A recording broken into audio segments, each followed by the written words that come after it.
Hello students, welcome to anandsaronline.com. Today we are going to do SAT, some very important questions. So here is question number 1. So in this question we are given a polynomial of degree 4 and we have to check that which of the following is the solution. And we have to see that which of the following is equivalent to the expression above. So how we can do that? Here we see that it's a trinomial. It has three terms. So what we do, we just try and express it as squares. Say in place of 9a to the power 4, we can write 3a square whole square. And in place of 4b to the power 4, we can write 2b square whole square. And this term can be written as twice of 3a square times 2b square. You can recheck 2 times 3, 6 times 2, 12, a square, b square, which is same as this. Now, just recall a formula, x square plus 2xy plus y square equals to what? It is x plus y whole square. So this becomes, this is x, this is y, so this becomes 3a square plus 2b square whole square, and that is option number A. So next, question number 2, we are given x to power a square upon x to power b square equals to x to power 16. A plus b is 2, x is greater than 0. We need to find a minus b. So what we do, see, this is exponent rule. We write x to power a square minus b square equals x to power 16, right? Because if we have x to power m over x to power n, then law of exponents says that it becomes x to power m minus n. So here we can just equate the powers, a square minus b square equal to 16. So this can be factorized at a plus b times a minus b equals to 16. A plus b is given to be 2. So twice of a minus b is 16. Yes, a minus b is 8. So A is the right choice. Now in question number 3, we need to find the equivalent form of this expression.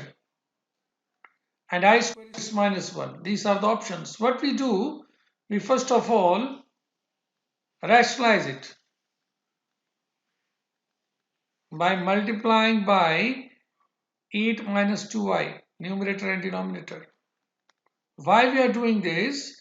Because when I apply the formula a plus b times a minus b, I get 8 square minus 2i whole square, and in the numerator we get 24 minus 6i. We can apply FOIL, then minus 40i and plus 10i square.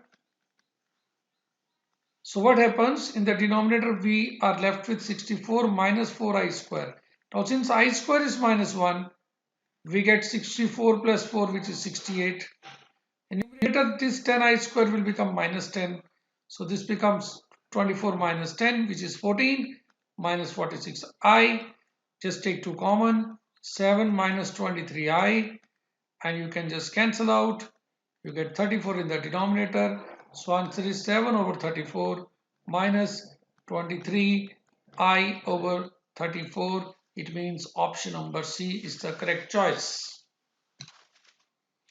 Now in question number 4, we need to find the sum of all values of m that satisfy this.